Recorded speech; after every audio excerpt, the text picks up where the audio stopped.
Hello दोस्तों, welcome to brainstorm.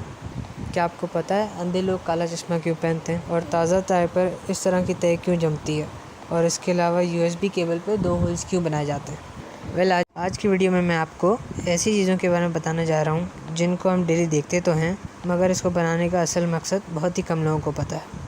तो चलिए वीडियो को स्टार्ट करते हैं। दोस्तों, आप सब ने यूएसबी केबल और फ्लैश ड्राइव्स वगैरह देखी होंगी, और आपने नोट किया होगा कि हर यूएसबी केबल में ये 2 होल्स मौजूद होते हैं।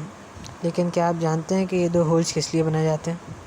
असल में इनको बनाने का एक ख़ास पर्पस होता है। दरअसल केबल्स के अंदर ये स्विच में से इलेक्ट्रिसिटी ट्रांसफ़र करने के लिए रखे जाते हैं, और हम जब केबल को चार्जर से प्लग इन करते हैं तो इन होल्स के ज़रिए चार्जर में ये फिर से इलेक्ट्रिसिटी हमारे मोबाइल तक पहुँचती है और वो चार्ज होना स्टार्ट हो जाता है। ये होल्स ना सिर्फ यूएसबी बल्कि चार्जर में भी मौजूद होते हैं। जब ये आपस में जुड़ते हैं तो इलेक्ट्रिसिटी फ़्लो होना स्टार्ट होती है। सिर्फ इतना ही नहीं बल्कि हम अपना डेटा भी इन होल की मदद से एक डिवाइस से दूसरी डिवाइस तक ट्रांसफ़र करते हैं। ये होल्स रियली बहुत यूज़फुल है। दोस्तों, हम में से ज़्यादातर लोगों को चाय बहुत पसंद होती है, और आप सब ने नोट किया होगा कि जब चाय ठंडी होती है तो इसके ऊपर इस तरह की तय जम जाती है। खाली चाय नहीं, दूध में भी जब वो ठंडा होता है उस पर इस तरह की क्रीम बन स्टार्ट हो जाती है। लेकिन क्या आप जानते हैं दोस्तों कि ऐसा क्यों होता है? जो दूध हम बॉईल करते हैं इसमें 2 तरह के प्रोटीन्स मौजूद होते हैं। जब हम दूध को गर्म करने के बाद ठंडा करते हैं तो ये दोनों प्रोटीन्स आपस में चिपक जाते हैं और ये क्रीम सी बन जाती है, जिसे हम मलाई कहते हैं। इसी तरह जब चाय बनती है तो जैसे जैसे ये ठंडी होती है इसमें भी इन्हीं प्रोटीन के मिलने से एक तह सी बन जाती है। एक और मज़े की बात है कि चाय की तह में दूध के सारे फैट मौजूद होते हैं। ये सच में कमाल है। दोस्तों, आँखें खुदा की एक बहुत बड़ी नेमत है। जो लोग अंधे होते हैं वो हमारी तरह दुनिया को तो नहीं दे सकते, और आप सब ने अक्सर नोट किया होगा कि अंधे लोग हमेशा काले रंग का चश्मा पहनते हैं। लेकिन क्या आपने कभी सोचा कि ये ऐसा क्यों करते हैं? हालांकि इन्हें तो कुछ भी नज़र नहीं आता। फिर काला चश्मा पहनने से क्या फ़र्क पड़ता है?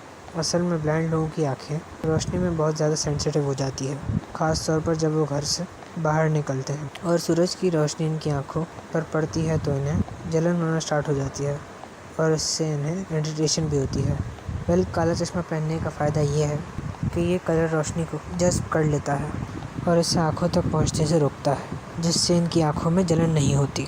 ज़्यादातर लोगों को तो ऐसा लगता है जैसे काला चश्मा अंधों की निशानी होती है, लेकिन ऐसा बिल्कुल नहीं है। दोस्तों, स्ट्रेनर्स का इस्तेमाल तो हर किचन में ही किया जाता है। ख़ास तौर पर इन्हें चाय पकाने के बाद कप में डालने के लिए यूज़ किया जाता है, ताकि चाय में से पत्ती अलग की जा सके। लेकिन क्या आपने कभी सोचा है कि चाय वाले स्ट्रेनर्स के ऊपर इस तरह का डिज़ाइन क्यों बनाया जाता है? इसके काफ़ी सारे पर्पज़ होते हैं। पहला तो ये है कि इसे हैंगर के तौर पर स्ट्रेनर को हैंग करने के लिए यूज़ किया जाता है। दोस्तों, जब चाय कप में डालते हैं तो इसकी मदद से स्ट्रेनर कप के ऊपर फिक्स हो जाता है और चाय वाले कप में नहीं गिरता।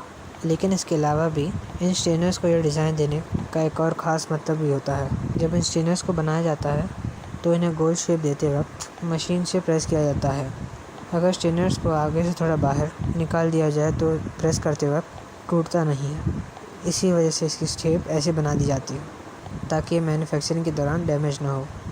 ये दोस्तों, अगर पानी की बोतल की बात की जाए तो ये हर घर में ही मौजूद होती है और इन्हें कई साइज़ में बनाया जाता है। लेकिन क्या आपने कभी नोट किया है कि 500 ml वाली पानी की बोतल इस तरह की लाइंस बनी हुई होती हैं? ये लाइन हर कंपनी की बोतल पर ही होती हैं, सिर्फ इनका डिज़ाइन ही चेंज होता है। लेकिन क्या आप जानते हैं कि इन बॉटल्स ये पैटर्न क्यों बनाया जाता है? असल में इन्हें बनाने का एक ख़ास पर्पज़ होता है। इसका पर्पज़ बॉटल को ग्रिप प्रोवाइड करना होता है, और इन पैटर्न की मदद से बॉटल को पकड़ने में आसानी होती है, क्योंकि इससे हाथ की ग्रिप स्ट्रॉन्ग होती है। अगर ये लाइंस ना हो और बॉटल की सरफेस फ्लैट हो तो ये हर बार हाथों से स्लिप हो जाएगी। इसका ये फीचर रियली बहुत ही यूज़फुल है।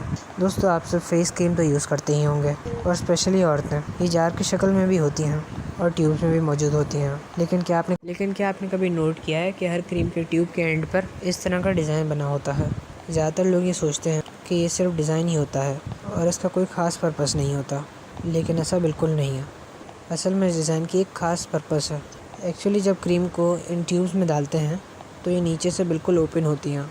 इनके अंदर क्रीम डालने के बाद इन्हें हीटर की मदद से थोड़ा सा मेल्ट किया जाता है। जैसे ही ये मेल्ट होती हैं, हीटर इन्हें आपस में प्रेस कर देता है। इन पर ये लाइन्स वाली शेप इसी वजह से बन जाती हैं। क्योंकि हीटर के अंदर की शेप इसी तरह की होती है। जब ये ट्यूब के दोनों हिस्सों को आपस में प्रेस करता है तो इस पर ये लाइंस बन जाती हैं।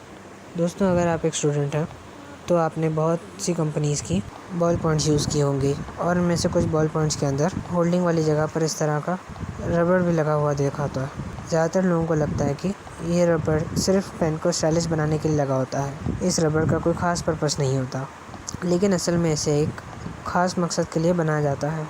एक्चुअली बॉल पॉइंट को पकड़ने में ग्रिप होती है। अगर आप सस्ता वाला पेन लेंगे तो उसमें ये फ़ीचर मौजूद नहीं होता, लेकिन अगर आप किसी अच्छी कंपनी का कोई कॉस्टली पेन लेते हैं तो इसके अंदर ये रबड़ लाजमी मौजूद होता है। इससे लिखने में भी आसानी होती है और हाथ भी नहीं थकते।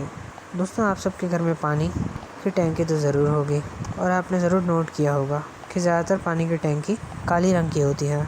वैसे तो ये ब्लू और वाइट भी होती है, लेकिन मोस्टली घर में काली टैंकियाँ लगाई जाती हैं। लेकिन आपने कभी गौर किया है कि इसका कलर ब्लैक ही क्यों होता है? वैसे इसके पीछे एक साइंटिफिक रीज़न होती है। दोस्तों, ब्लैक एक ऐसा कलर है जो सूरज की रोशनी को सबसे ज़्यादा एब्जॉर्ब करता है और सोचने की बात यह है कि लोग ब्लैक टैंकी क्यों यूज़ करते हैं। असल में इसका भी एक ख़ास पर्पस होता है। दोस्तों, दुनिया में जितनी भी काली टैंकियाँ बनी हैं इनके अंदर एक वाइट कलर का कोटिंग की जाती है। इसका फ़ायदा ये होता है कि दोनों कलर क्रॉस होकर हीट को पानी को पहुंचने से रोकते हैं। वैसे तो ज़्यादातर लोगों को लगता है कि काली टैंकी में पानी जल्दी गर्म हो जाता है, लेकिन हकीकत इससे बिल्कुल उलट है। दोस्तों, अक्सर लोगों के साथ ये प्रॉब्लम होती है कि जब वो किसी कार या बस वगैरह में ट्रैवल करते हैं तो उन्हें वॉमिट होना स्टार्ट हो जाती है। ऐसे लोग ना तो किसी जर्नी को एंजॉय कर पाते हैं और ना ही किसी का इनके साथ सफ़र करने में दिल चाहता है। लेकिन क्या आप ये जानते हैं कि ऐसा क्यों होता है? असल में सफ़र के अंदर उल्टी होने की वजह हमारे कान और आँखें होते हैं। जब हम सफ़र में होते हैं तो हमारी आँखों को गाड़ी के अंदर सब कुछ स्टिल नज़र आता है, लेकिन हम अपने कानों से अपने मूवमेंट को सुन सकते हैं। लेकिन हमारी आँखों को ऐसा लगता है कि हम मूव नहीं कर रहे हैं, जबकि कानों को लगता है कि आप हरकत पर हैं। इस वजह से कान और आँखों का आपस में कोऑर्डिनेशन ख़राब हो जाता है और कान और आँखें दोनों ही ब्रेन्स को अलग अलग सिग्नल्स भेजना स्टार्ट हो जाते हैं। जब ब्रेन को रॉन्ग सिग्नल मिलते हैं तो वो ठीक से काम नहीं करता और इसका डायरेक्ट असर हमारे स्टमक पर पड़ता है, जिससे फ़ौरन उल्टी आना शुरू हो जाती है। और दोस्तों, जब से कोरोना वायरस आया है, मास्क एक बहुत ही लाजमी चीज़ बन चुका है। कोई भी शख्स इससे पहने बगैर घर से बाहर नहीं निकलता, इवन के मोस्टली जब मास्क के बगैर एंट्री नहीं मिलती। वैसे तो मार्केट में हर तरह के मास्क अवेलेबल होते हैं, लेकिन आपने देखा होगा कि कुछ मास्क के अंदर इस तरह के फ़िल्टर्स लगे हुए होते हैं। कुछ लोग सोचते हैं कि ये सिर्फ डेकोरेशन के लिए लगाए जाते हैं, लेकिन इसे बनाने का एक ख़ास पर्पस होता है। ये फ़िल्टर मास्क के अंदर हमें सांस लेने में काफ़ी मदद करते हैं और इन्हें पहनकर हमें बाहर से ऑक्सीजन मिलती रहती है, जिससे सांस लेने में बहुत आसानी होती है।